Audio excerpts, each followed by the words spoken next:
O Bolsonaro quis que o Marco Civil fosse outra coisa, Calito. Ele quis que o Marco Civil fosse o álibi para proteger as fake news dele. Ele tentou fazer uma alteração ali, mas a sociedade civil o Nielsen entendeu exatamente o que eu disse, né? Que o Marco Civil ele serve para tipificar aquilo que está na lei. Né? O Marco Civil age junto com o que determina a legislação. No lance das Big Techs não quererem, não se punir as Big Techs, e aí existe um grande problema em relação à justificativa que se usa, porque todo magistrado, quando vai tomar uma decisão, ele precisa fundamentar. E a gente sabe que quando ele não fundamenta bem, como aconteceu com o Moro, fica evidente, às vezes, ali a sua parcialidade, fica evidente o seu despreparo. No caso, especificamente, das redes sociais, que é o que a gente está questionando nesse papo nosso aqui, quando se toma uma decisão, que é o que eu falei, inclusive, na minha fala, na minha sustentação, né, vou até utilizar o jargão jurídico, quando se tem essa punição mais severa, Pedro, ela é a última opção. A primeira opção é o quê? Eles notificam, ó, a gente recebeu esse material que está sendo circulado nas redes de vocês e vocês têm um prazo, né? Aí eles podem variar, 48 horas, 7 dias, um mês, enfim, vai depender do magistrado e da suposta complexidade envolvendo a conduta que gerou aquela observação, né? Digamos assim. A partir da conduta reiterada, que é quando se sabe daquilo, ou seja, a Big Tech já foi informada, já se mostrou o que está acontecendo e ela ignora, a partir dali você tem a aplicação da punição. Sabe por quê, Pedro? Porque nos termos de uso da rede social, em via de regra, ele fala que eles podem coletar os nossos dados. Então a rede social não pode dizer, por exemplo, que eles não conseguem saber de onde vem o material, porque apesar de ter uma criptografia nos diálogos, casualmente, entre uma pessoa e outra, você sabe pelo menos de onde vem o IP, você sabe, por exemplo, de onde é que é a origem do número de telefone ou e-mail cadastrado ali. Sabe como é que eles sabem? Sabe como é que a gente sabe que eles sabem? Olha o que o Elon Musk está fazendo no Twitter depois de comprar o Twitter. A zona só aparece que ele está extrema-direita na primeira página. Né? Exatamente. Ele está acabando com aquele negócio.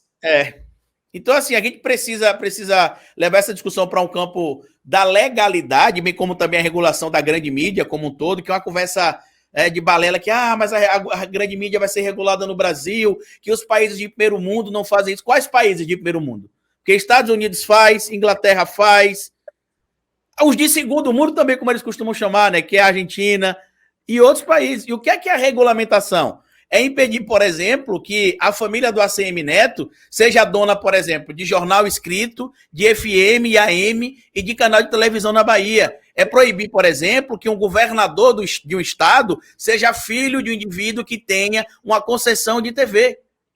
Então, assim, existem critérios para que eles criam terror. É que nem, Pedro, a que a gente está falando de tecnologia aqui, desculpa me estender, Gustavo e Pedro, é que nem essa polêmica que o MBL está criando com o Correio. Eu não quero dar palco para o MBL, porque o MBL só consegue antagonizar com a esquerda, o MBL não consegue antagonizar com a direita, né? Eu não quero dar muito palco para eles, mas só para falar especificamente da questão dos Correios, que teve recentemente uma declaração de que se a Uber ameaçar sair do Brasil, os Correios vão lá e vão fazer um aplicativo para substituir a Uber. E aí, no auge da ignorância de parte da população, o MBL aproveitou isso e falou, opa, vou fazer um vídeo explicando que uma empresa que entrega a carta não pode fazer um aplicativo de transportes. Só que eles omitem para o público dele e para quem simpatiza com o MBL que, assim como a Petrobras é uma empresa de tecnologia, os Correios também, inclusive em tecnologia ligada às telecomunicações. Então, assim, quando se diz que o Correio é capaz de fazer um aplicativo de delivery, um aplicativo de transporte, não é porque vai pegar um carteiro que vai sentar lá e vai fazer um esboço. Não, existe um setor de tecnologia específico para desenvolver isso. E eles, inclusive, o Gustavo deve ter visto o vídeo lá do turista sexual, né? Do cara que gosta das ucranianas porque elas são pobres e são fáceis, né? Que limparia, inclusive, as nádegas delas defecadas com a língua, de tão lindas que elas são. O filho da mamãe. Né, o filho da mamãe. Ele diz que é um absurdo querer fazer isso com a Uber, porque graças a Uber, o pai de família pode escolher se ele quer passar o final de semana em casa com a filha ou não. Ele pode escolher quantos dias ele trabalha na semana. E aí você vê a visão elitista do empresário Arthur Moledo Duval. Porque, para quem não sabe, ele é empresário, né? E não tem problema nenhum em ser empresário. Mas eu quero dizer o seguinte, um empresário de elite como ele é, que ele tem mais de um empreendimento, A política é um hobby para ele poder manipular algumas coisas que é de interesse dele. E ele fala, não, o cara que trabalha na Uber, ele acorda 9 da manhã, se ele quiser, trabalha até meio-dia, pronto, conseguiu a janta. Eu trabalhei na Uber em 2017, tá? Tem gente que segue esse canal aqui há muito tempo e sabe disso. E tem gente que é mais jovem e não sabe. E assim, nos primeiros dias eu fiquei fascinado, porque parecia que só tinha eu na Uber.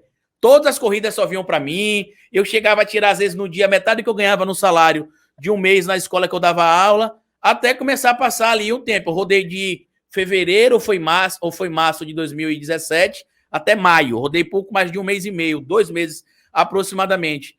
E ali com 2 meses aproximadamente, eu percebi que, na verdade, aquilo não era lucrativo. Quando eu comecei a fazer, por exemplo, Gustavo, eu fazia R$200 no dia e gastava 120 com combustível. Fazia R$170 por dia e gastava 90, 95 com combustível. E detalhe, manutenção do veículo, troca de pneu, troca de óleo, tudo é responsabilidade do motorista. A Big Tech, ela ganha 30%. Eles dizem que é 25%, mas às vezes chega até 40%. E quando você pergunta, eles dizem que não, isso não é possível, é mentira. Mas tem vários relatos de motorista de aplicativo que falam, ó, corrida deu R$100, eu recebi 60. Então, assim, é matemática básica, né, Pedro? 100 menos 40 dá 60, né? Então, nem todo mundo está recebendo ali